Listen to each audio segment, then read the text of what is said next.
makers of Weber's Bread present your all-star Western Theater. Drifting along, singing a song under a western moon.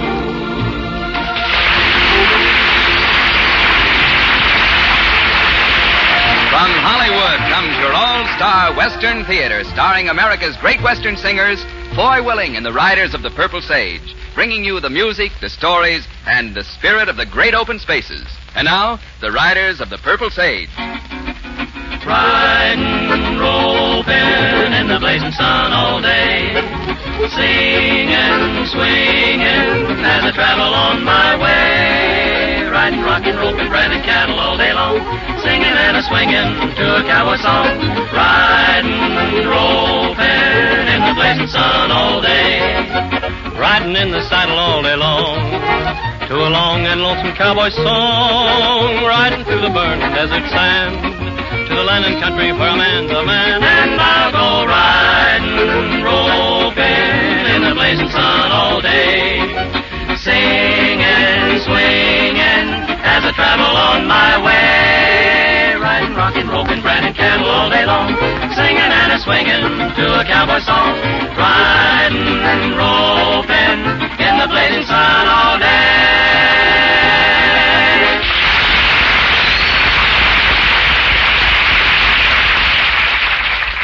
Thank you, friends. You know, there's a lot of things in this world that aren't very logical at all. For instance, a score of magazines are devoted to women's fashions. Fortunes are spent by motion picture producers to clothe their actresses in the latest styles. Dress manufacturers get nervous breakdowns trying to design something new. And yet the dream in every man's heart is of an old-fashioned girl. That's one reason so many love songs keep living on and on. This one, for instance, Peg of My Heart.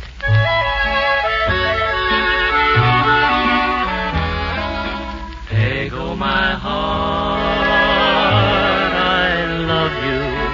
We'll never part. I love you, dear little girl, sweet little girl. Sweeter than the rose of Erin are your winning smiles and daring. Peg of my heart, your glances with Irish heart entrance us.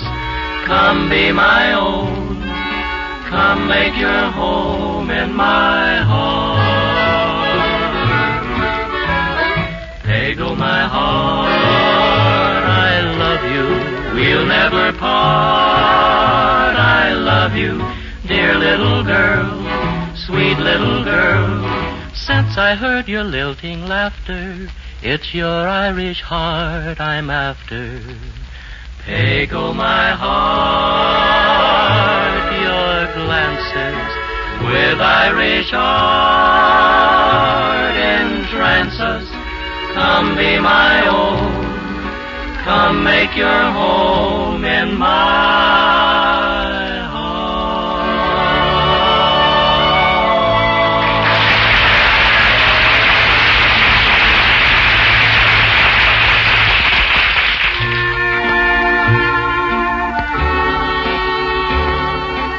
Many modern conveniences which we enjoy today as a matter of course were unknown to the settlers of the early West. For transportation, they had only the horse or rough-riding buckboard. For light, only a sputtering tallow candle or feeble kerosene lamp. And for cooking, an open fire or, if they were lucky, a massive wood-burning range. And bread baking was a chore that meant long hours in a hot kitchen. Today, there's no need for this. Western women can always find plenty of fresh, delicious Weber's bread at their neighborhood grocers. And most housewives prefer this fine bread in the familiar blue gingham wrapper. They know Weber's bread is always well mixed and well baked, with a distinctive flavor enjoyed by every member of the family. At breakfast, lunch, and dinner, always serve plenty of Weber's bread. That good bread in the blue gingham wrapper. You'll like it.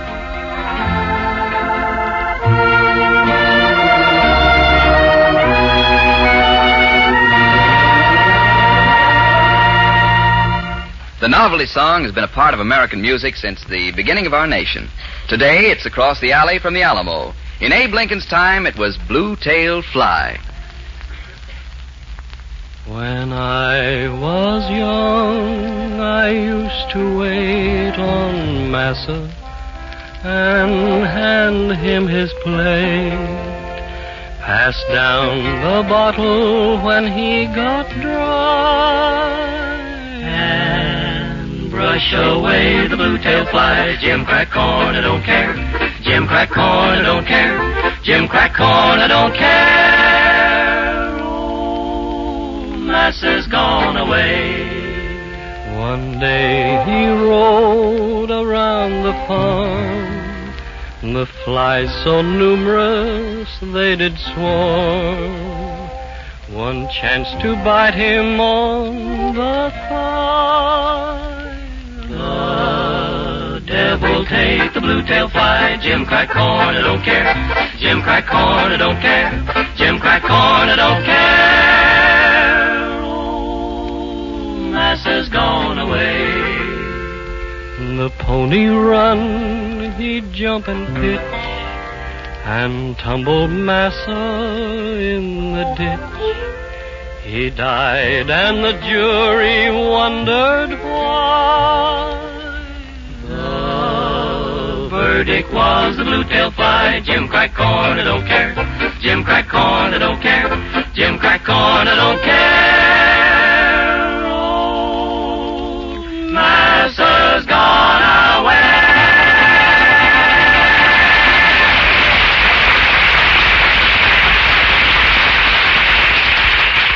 Terry, if you don't mind, I'm going to step in and introduce this next number, because it was written by a good friend of ours, Jimmy Wakely. You folks have probably heard it before, and you'll hear it many times in the future, because Jimmy's written a mighty fine song. He called it Too Late.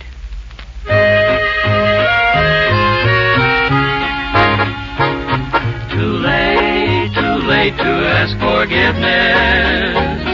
Too late for me to cry. She's gone, she left this morning, and this is how she said goodbye. Upon my pillow was a letter. It said, I still don't want to scold. If you don't change your way of living, may God have mercy on your soul. You know I love you as no other, but you have played around too long. Goodbye, good luck, and don't forget me, though I will be a long time gone. Too late, my heart keeps crying. I should have known she'd go away. Too late, 'cause now I'll have to suffer. It always seems to end that way. You know I love you as no other, but you have played around too long. Goodbye, good luck, and don't forget me, though I will be a long time gone. Too late, my heart keeps crying.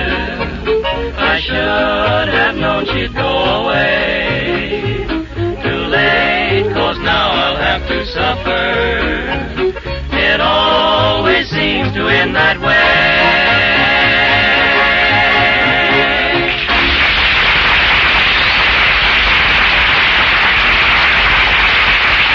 Well, it's time now for Foy Willing and the Riders of the Purple Sage to describe another of their adventures in the West. This week, they've called their story The Fires at Sherman Point. Railroad passengers traveling the main line aren't apt to notice the spur track that runs off to Sherman Point. But if they could follow it to the end, they'd see a rare sight. Cattle pens the size of city blocks, row on row of them, stretching as far as the eye can see, all filled with animals, eating, living the 3 months in a feeding pen that turns the range yearlings into sleek, plump beef. 3 cheerful vagabonds, the riders of the Purple Sage, rode lazily toward Sherman Point. Perhaps 3 cheerful vagabonds is a misnomer. Vagabonds they are in truth, but that morning, only 2 were cheerful. The third was as melancholy as a rain-drenched rooster. You might as well stop your pouting, Johnny. He must be giving about the longest pout in history, don't you think, Foy? I got a right to pout. Why don't you guys let me alone? Yeah. You ain't got no hearts of stone either. Mm-hmm. What if she told you she had to support her poor old mother? What would you have done? Is that what she said? Could you have stood to see her suffer? Answer that. All we're objecting to now, Johnny, is that she'll be supporting her poor old mother with our money, and for a good long time to come. I just couldn't sit there to see her cry, could I? Uh-huh. I had to help her a little. A little? Yeah, but you kicked Foy and me right into the poorhouse. Oh, it's all right, Al. Johnny fell for a line of gab, so we're getting him a job at the Sherman Point feed pens. Good idea. And he's going to work until he pays us back. Oh, everybody's always picking on me. I'd have more peace if I was a fly buzzing around a two-tailed horse. Hey, Foy, there's a runaway up ahead. What? Look, it's Mr. Morley, the fellow who's supposed to give Johnny the job. His horse is giving him trouble. Come on, let's stop him. Wow, Mr. Morley got thrown. He went right over the horse's head. Go after the horse, Al. Yeah. Quick, Johnny, come on. Mr. Morley may be hurt. Okay.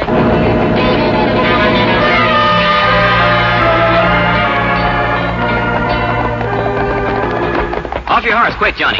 Don't ask about my job now, boy. This ain't the time. Mr. Morley, are you hurt? Foy, I'm mighty glad it's you. Are you hurt, Mr. Morley?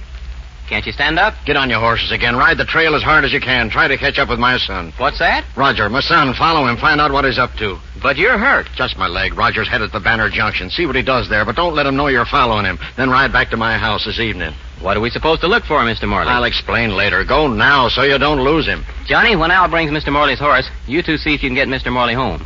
I'll ride ahead and trail the boy. Don't fail me, Foy. Nothing in my life has ever been as important as this. Don't fail me, whatever you do.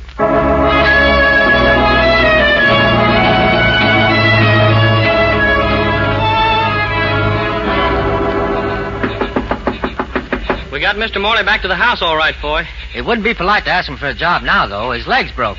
Well, he may not feel like seeing us then. Have to find out, though, I guess. Hey, what's all the excitement about his son? Well, I don't know, Al. Roger was just tending the business as far as I could see. Did you notice there's a bonfire up on the point? Yeah, I saw it a few minutes ago. Dying out now. Oh, it's probably some gal cooking a picnic supper for her poor old mother she has to support Yeah. or something. Why, Foy Willing. Howdy, Miss Turner. And these are your partners, aren't they? I've heard so much about you. Al Slow and Johnny Paul. Mrs. Turner is Mr. Morley's housekeeper, boys. Pleased to meet you. Howdy. I hope you haven't been waiting long. I was out in back feeding the chickens until just this minute. Mr. Morley asked me to call on him this evening, Miss Turner. If he isn't well enough... The doctor's with him right now, but I expect he'll leave soon. You didn't find out anything about Roger, did you? Anything bad, I mean. Oh? You knew I was trailing him? Mr. Morley told me. No, I didn't see a single thing that could be held against Roger. Well, I'm awfully glad.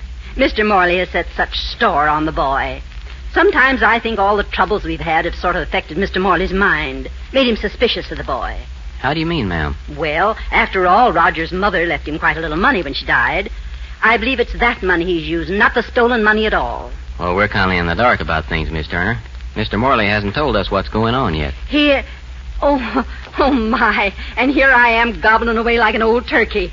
I just naturally supposed you knew. Well, it won't go any farther. Say, the doc's leaving, I think. Ain't that him getting into the car? Yes, 'tis. Excuse me. I'll see if there's anything I can do for Mr. Morley. Then you can go in. Now, there's that kind of a woman you ought to be setting your eyes on, Johnny. You wouldn't catch her sobbing about having to support her poor old mother. She just would up and do it. That's what she'd do. Yeah, but she's strong. Ruthella is delicate and frail. Oh, in a pig's eye. Keep quiet, both of you. I'm trying to figure out just what we've got ourselves into here. Mr. Morley says for you to come in now, boys. Thank you, Miss Turner. If there's anything he wants, just call me. I'll be in the kitchen. Come in, boys. Come in. How do you feel, Mr. Morley? Mad, because a thing like this had to happen. Well, what'd you find out? I want to know step by step where Roger went and what he did today. Well, nothing very exciting. After he got to Banner Junction, he spent about an hour in the real estate office, then he went back to the bank and had a talk. Oh, yeah, he has a safety deposit box there. I saw him opening it. He put some cash in the box, didn't he? Now, tell the truth. I don't know, Mr. Morley. I wasn't near enough to see. All right. And after leaving the bank, he headed back this way, toward home. Yes, sir. He hasn't come to the house yet, though. Boy, I don't know whether you noticed, but there was a bonfire at the point tonight. I could see from my window. Well, yeah, Johnny there called it to my attention. I've been robbed 3 times in the last 3 months, and each time... Robbed? You, Mr. Morley? Who by? Nobody knows. The robberies looked like an inside job from the beginning, so I've kept them a secret. But the past 3 times I've shipped cattle to market, the money's disappeared almost as soon as I put it in the safe. Surely you don't keep big sums of cash around, Mr. Morley. Well, checks got a bad reputation here when the bank failed during the last depression. The men I do business with won't take checks. Last night I brought home almost $50,000. I'd sold something like 600 head of steers. And when I opened the safe this morning, that money was gone, too. So that's why you had me trailing Roger. Boy, I'm broke. It's happened 3 times. I can't keep going any longer. I'm finished. You started to say something about the bonfire at the point. That's a trick of his, I reckon. Builds a fire to make me think there's some sort of mystery attached to the robbery. Each time the money's been gone, a fire's burned on the point next evening. That's where Roger's been tonight. Why he didn't come to the house. Well, it doesn't make any difference now. I'll salvage something out of the feed pens. Maybe get enough so I can buy a couple of acres to live on. Does Roger know you suspect him, Mr. Morley? The man sets an awful store in his son, Foy. I wouldn't let even myself believe he took the money until this morning when the last disappeared, and I saw him setting out again. Mr. Morley, have you got any more cattle ready to sell? Oh, about 500. Not in prime condition, but they'll do. Why? I reckon you ought to sell them pronto. Oh, but if I do that, if anything should happen to the money, I wouldn't be able to pay my obligations. I haven't been able to replace the cattle I've already sold. But if you sell these cattle, Mr. Morley, you might have a chance of getting all of your money returned. How? What do you mean? Just this.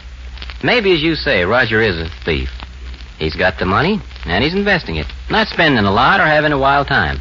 So if we catch him red-handed, we can force him to give back everything that he took from you. I don't want to, Foy. He's my son. It'll be a lot better if he has his lesson now, rather than wait until he tries to steal outside of his own family. Well, maybe you're right. You'll give us an order to sell the cattle? Yeah. Yes, I will. Good. We'll conduct the sale just as you usually do. Nothing secret about it. Come on, Al, Johnny. We got work to do.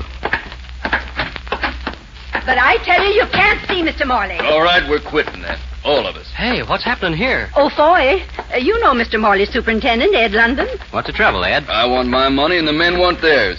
We're not working till we get it. Mr. Morley's almost a month behind in paying his men. And he said definitely we'd get it today. Well, Ed, Mr. Morley has had some financial trouble. I know all about his financial trouble. Oh, you do? He told me he hadn't told anyone outside of the family. Well, you can't keep a thing like losing $100,000 a secret for long. Well, maybe not. Sound like a stall to me. Ed, I wonder if you fellows could wait just a few days more. If you can and will, I'll give you my word you'll get every cent. And if anybody can't wait, tell them to see me. I'll try to get hold of enough somewhere to tide them over these few days. Yeah, all right. As long as you give us your word, Foy, I think I can handle things. Thanks, Ed. Sorry if I overstepped myself, Mrs. Turner, but wages are pretty important to men with families. No, that's all right, Mr. London. I know how it is. Thanks again. We'll expect to hear from you, Foy. All right, Ed. So long. So long. My. Oh, I just don't know what Mr. Morley's gonna do. Everything will be all right soon, Mrs. Turner. We got a little plan, and if things work out, Mr. Morley will get back all the money that's been stolen. Oh, Foy, if only he could. Of course, there's still a few details to be worked out, but we'll do that now. And a little later, we may need your help. Well, anything I can do, anything at all, just let me know. We will. Good night, Miss Turner. Good night. I don't get this, Foy. It's very simple, Al. We'll sell the cattle, bring the money home, and guard it overnight. When the thief comes, we'll grab him. The thief ain't gonna come if he knows we're guarding the money, though, is he? The thief ain't gonna know, Johnny. That's the only part we'll keep secret. Now, let's get some sleep now so we'll be able to start selling the last of the cattle tomorrow.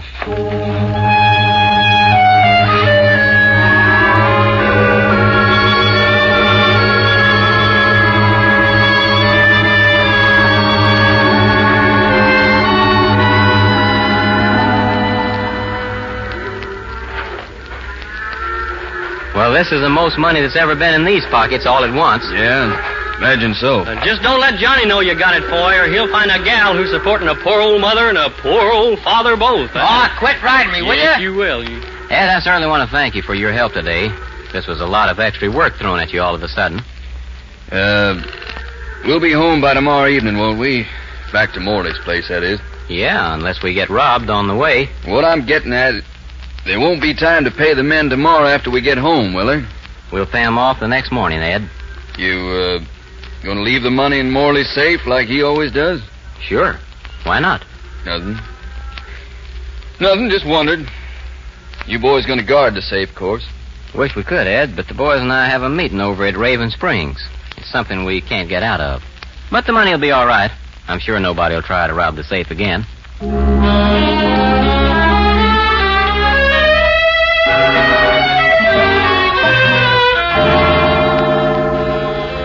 We can't afford to take any chances that this money will be stolen, Ms. Turner. It's all Mr. Morley has now. Don't I know it? We put dummy packages in the safe, and I'll hide the real money here under the rug. I'm telling you because, well, somebody should know just in case there's a gunfight down at the office. Possible they might kill us. There mustn't be any shooting, boy. Well, I'm hoping there won't be.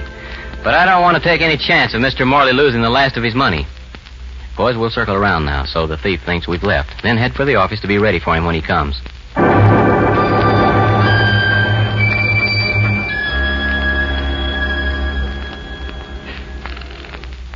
Hey, I thought you said we were going down to the office, boy. I did. What are we doing back in the house, then? Are we going to watch Roger leave and trail him? Wait a minute. Somebody's coming. Yeah, they are all right. Not a sound now. Is it Roger? I can't make out. It's so dark. Going right for the corner of the rug. Hold it.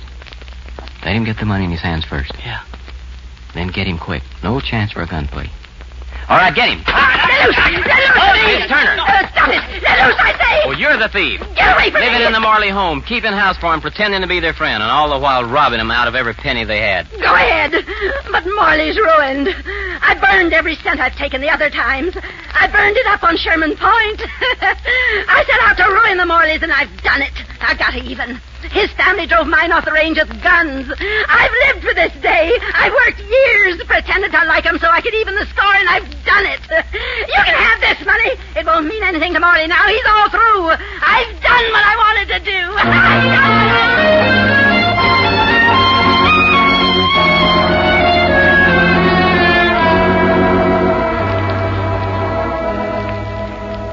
I'm sorry for her, and I'm glad. I can't believe yet Mrs. Turner do such a thing. She never mentioned trouble between our families. I don't remember it. And I'd swear I never saw her until the day she applied for the job as housekeeper.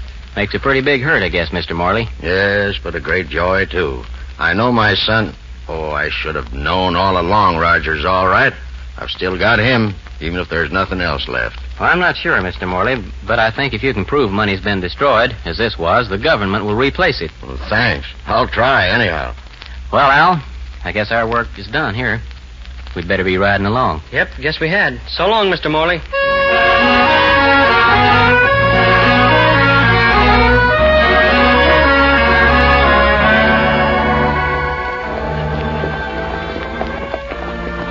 Boy, that was sure a surprise to me, Foy.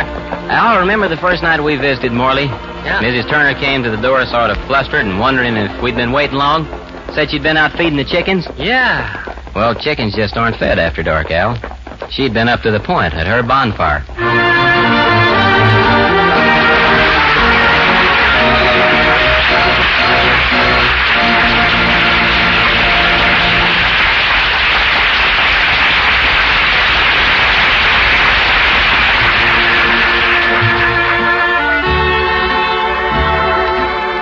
In the early days of the West, the cowboy's life was a lonely one.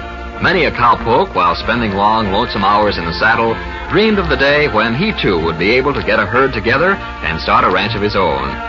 Quite naturally, along with this dream, was coupled the idea of finding a wife to help him enjoy a home with all its comforts and good food.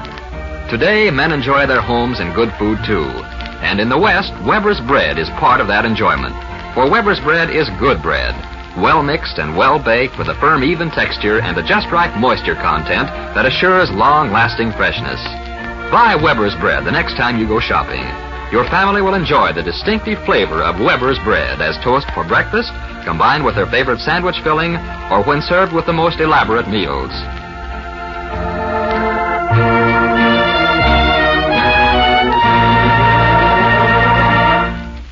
Each week, as you know, Foy Willing and the Riders of the Purple Sage make a point of doing a Western song which they believe belongs to the ages. This week, with your help, they've selected Cool Waters.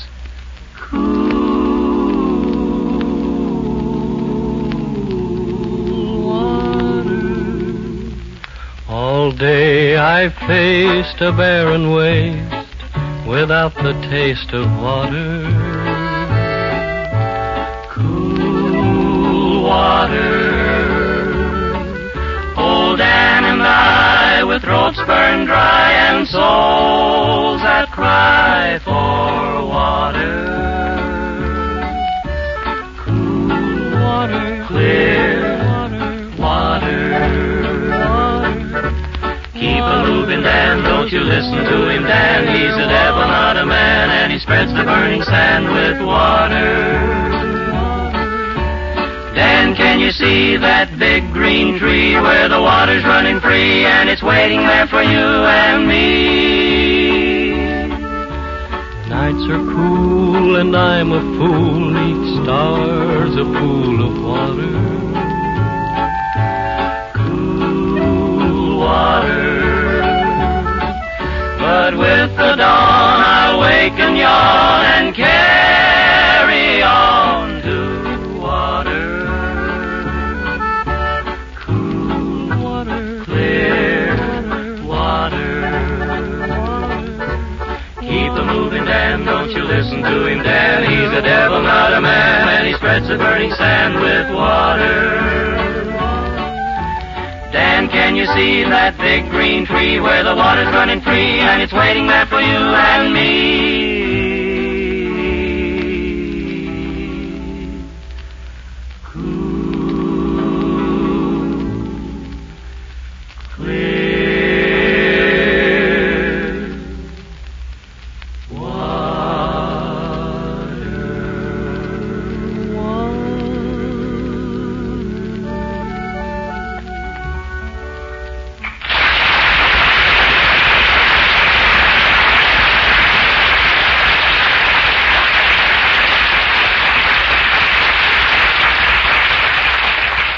Well, that's about it for this time, friends. We're mighty glad you were with us, and we hope you'll share our songs and stories of the West again next week. This is Foy Willing speaking for Al Sloy and Johnny Paul and Scotty Harrell, saying so long and good luck to all of you. Drifting along, singing a song under a western moon.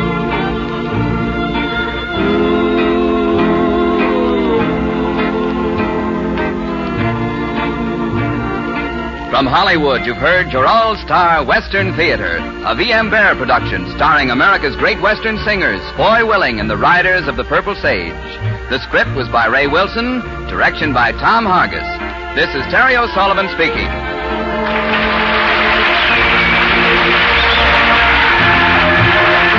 Your All-Star Western Theater came to you from Columbia Square. This is KNX in Los Angeles.